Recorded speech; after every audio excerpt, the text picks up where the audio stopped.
Paul, my dear old friend Paul.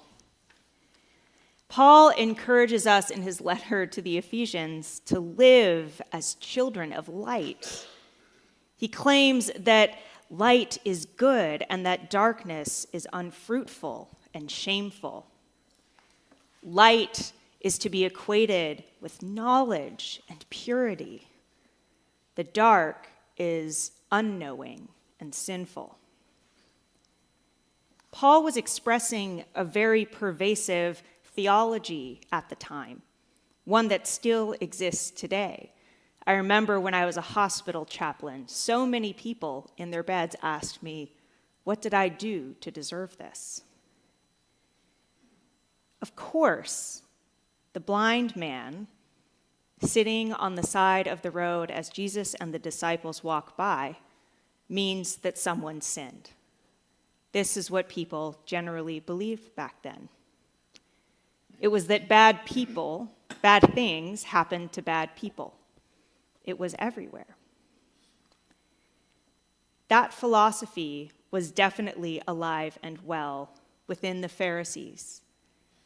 The Pharisees were men who were Jewish, men who followed the law to the letter and to the T. And they were leaders. They were meant to be examples to the community. They also took on the role of sin detectives. Their status and their belief in their own righteousness led to a kind of snootiness, a holier-than-thou attitude. I read this story in the First Nations translation, which is a translation of the Bible from various Native American tribes. And they referred to the Pharisees not as Pharisees, but as the separated ones.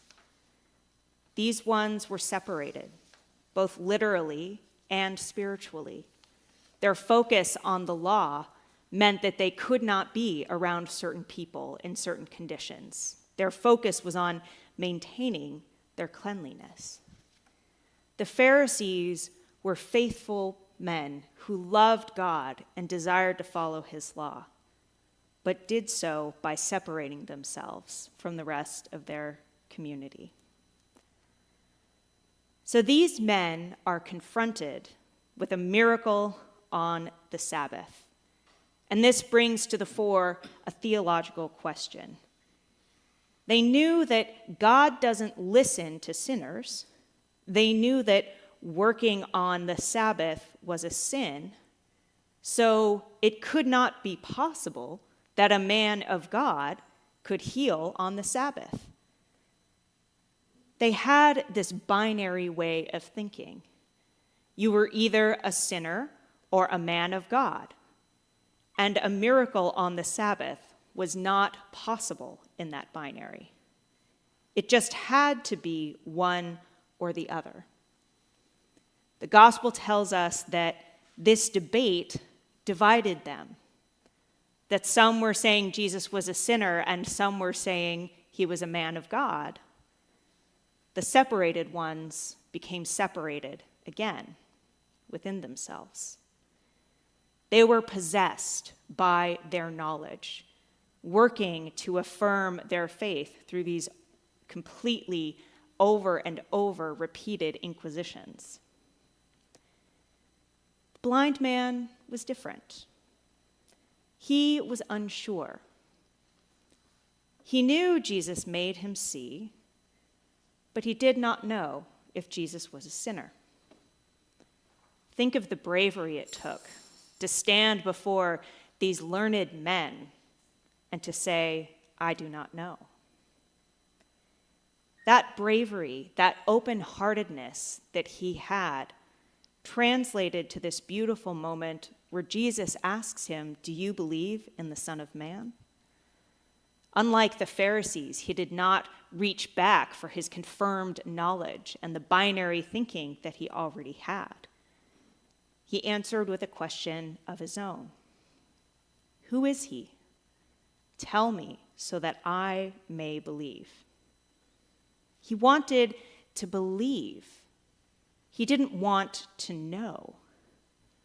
Knowing and believing are different things, aren't they? This story in the gospel plays with this binary of darkness and light, blindness and vision.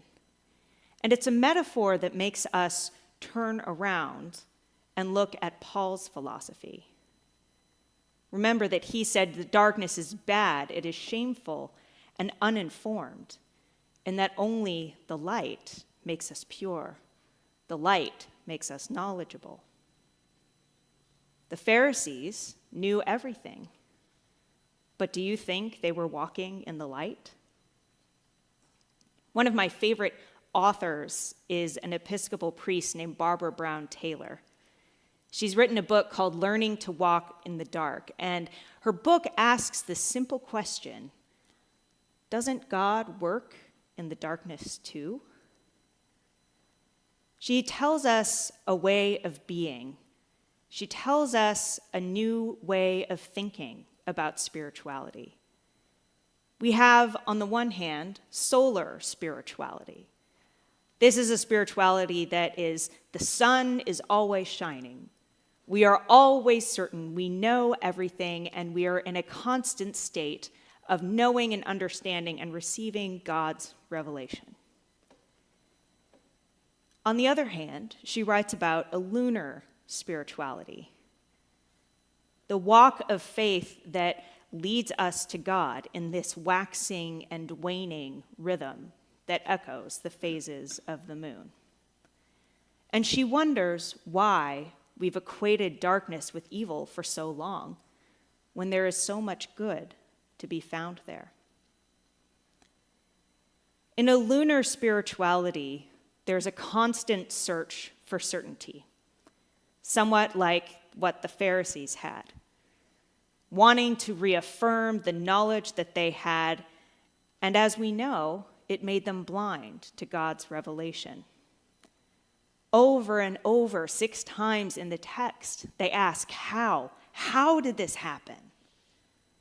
Without noticing what had happened, that a man had been healed.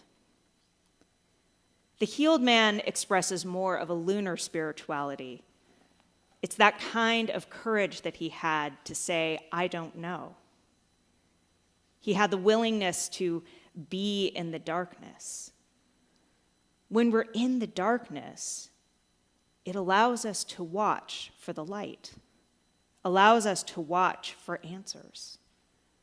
So that instead of approaching Jesus with knowledge and certainty, we, like the healed man, can ask him, who is the Son of Man? Tell me so that I may believe. This season of Lent that we are in is a preparation for the biggest mystery of our faith, the resurrection. And believe it or not, it is imbued with this kind of lunar spirituality. After all, the feast of Easter is itself determined by the phase of the moon. It's the first Sunday following the first full moon on or after the vernal equinox. It's why they used to teach priests astronomy in seminary. The date of Easter shifts and moves. And I think that echoes the shifting and moving of our own faith. We're not always sure. We don't always have all the answers. But being in this kind of darkness is where God wishes us to be, because it gives us an open-heartedness to God's revelation. This season, we've also been talking about the Nicene Creed, our ritual of reciting it every single Sunday in church. It's a text that seems to be the prime example of lunar spirituality. It attempts to define the triune God, and we come together on Sundays and we boldly state it in unison as if we were all certain. Seems almost to be the exact opposite of this questioning spirituality. It's all answers. But I learned this week that it was the same council of men at Nicaea in the year 325 who wrote that statement of faith are the ones who determined when Easter should be. They are the ones who put together the lunar faith that we cycle through every single year. We understand that sometimes being a faithful Christian is hard. It's hard to be faithful. It's unpleasant to be asked questions and to say, I don't know, before people who think they have the answers. But it is this kind of humility and spirituality that puts us before God, that puts us into his love and care and opens our hearts to the answers that he will deliver in his time. Amen.